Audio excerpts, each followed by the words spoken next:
किन्तु दिनै जिखिनिखौ खालामदों बेजोंहाय बर' हारिखौ आरोबाव खनसे गोथां गोथां नाख्रेबनाय नासयनाय बर' हारिखौ दिनै थगायनाय बर' हारिखौ दिनै गाहायाव सिङाव दोननानै जोंनि सायाव रायजो जानाय नागिरनायखौ जों नुदों। गोबाङा सोंदों जे जों दिनै मा खालामगोन बेनि एगेन्स्टआव आं बुङो जों जेबो खालामनो दरखार गैया। दिनै रायजो राजाया सिरि मोनजोब्बाय आरो सोरबा सिरि मोनाखैबा आं खावलायनो लुबैयो जे रायजो राजाया बयबो सिरि मोननांसिगोन। जोंनो दिनै स्कुल होयोब्ला इउनिभारसिटि होयोब्ला लामा होयोब्ला जोंनि बर' रावखौ बहाबा एस'सियेट बेफोरखौ होयोब्लाबो दिनै बर' रायजो राजानि गोसोखौ रावबो सान्थि होनो हानाय नङा जेब्लासिम जेलाव थानाय साफ्रोमबो दैदेनगिरि आरो मावथिफोरखौ हगारा अब्लासिम बर' रायजो राजानि गेजेराव खुनु मोनसे डेभेलपमेन्टेल खामानियाबो बर' रायजो राजानो सान्थि होनो हाया। बे बाथ्राया दिनै रोखा। बेनिखाय मिरु सोरखार आरो रायजो सोरखार आरो बिटिआर सोरखारखौ जों खावलायो सम थानायावनो जाहाथे मोजां थांखि लायो।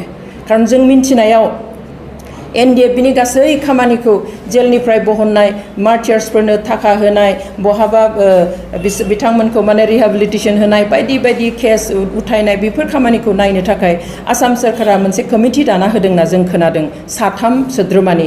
बेवहाय सिएम प्रमद बर' बिथां दङ, डेपुटि चिफ प्लास एमएलए गबिन्द बसुमतारी आदा दङ होनना खोनादों आरो फेरेंगा बसुमतारी दङ होनना खोनादों। किन्तु बिथांमोना दिनै मा खामानि मावदों जों बेखौ नुवाखै। आरो जेब्ला जोङो बिटिआर लेभेलाव सोर दङ होननानै सोङो अब्ला बेयाव जों सानैनिल' नाम खोनायो। बेवहाय गबिन्द बसुमतारी आदानि नामखौ खोनायो आरो फेरेंगा बसुमतारीनि नामखौ खोनायो। दिनै आं 13-14 बोसोर बे केसजों आङो लोब्बा लानानै खामानि मावबोगासिनो। दिनै बिथांमोना जोंजों सावरायाखै बा जोंनि जाय एडभकेट दङ बिथांजोंबो सावरायाखै। बेवहाय मा लेभेलाव माबायदि खामानि मावनो नागिरदों जों दिनै खोमसियाव दङ। न'खरनि हिसाबैबो हारि हिसाबैबो संगठन हिसाबैबो जों दिनै खोमसियाव दङ। थारैनो मा मावनो नागिरमारदों बिथांमोनखौ सख'नो थाखाय जों बेखौ दिनैसिम मिन्थिया। दिनै आं सानो जे बिथांमोनाबो बे खोथाखौ सोरखारनियाव बुंनो हायोमोन जे मानो बेबादि खालामखो। बिथांमोना खुद्रिनो हायो एसे जे दिनै जोंनो मानो खिन्थायाखिसै, बर' रायजो राजानो मा फिननाय होनो दिनै जे मानो रन्जन दैमारिखौ बिथिं लाबथिंदों, मानो बेयाव दोनहैखो आरो दायो मानो बिएरपिएल न' नागिरनो होलायखो। बेखौ खालामोब्ला बर' रायजो राजाया जोंखौ गाज्रि मोनगोन बिनिख्रुइ हगारनानै होदो होननानैहाय प्रमद बर' बिथांमोना बुंनो खाबु लानो हायो। अब्ला बर' रायजो राजाया जोंबो गासिबो बिथांमोनखौ मोजां मोनगोन आरो साबायखर बावगोन। नाथाय बिथांमोना बेनि सोलाय आं मिन्थिया सोरबाया नुदोंब्ला किन्तु आं दिनैसिम जा नुदों जे प्रमद बर' बिथांखौ आङो गोख्रोङै सोरखारनि सिगाङावहाय मिडियायाव बा बहाबा जे जोंनो रन्जन दैमारि बिथांखौ सिगनेटरिखौ नांथारगौ, बिथाङा दिनै जि खामानि मावनो गोसोमोन रायजो राजानि थाखाय बेखौ मावनो खाबु होनांगौ, जेलनिफ्राय थाबैनो हगारना होथारनांगौ होननानै बुंनाय आं खोनायाखै।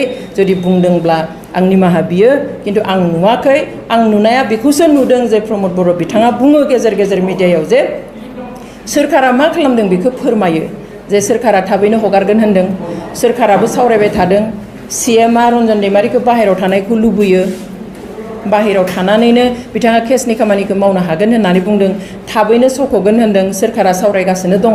बेखिनि खोथाखौसो जोङो फोरमायबाय थानाय नुयो। बेवहाय आं बिथांमोनखौबो खावलायो जे प्रमद बर' बिथाङा जेरै 15-16 बोसोर सिमां नुबोनाय बर' हारिखौ फेदेरनो मावनो सिबिनो, बेबादिनो 35 बोसोरनि आगोलाव रन्जन दैमारि बिथाङाबो सिमां नुदोंमोन जे जोंनि बर' हारिखौ बुहुमनि गुबुन हारि बादि गसंहोगोन, मान सन्मानजों खर' दैखांनानै फोथांना लाखिगोन।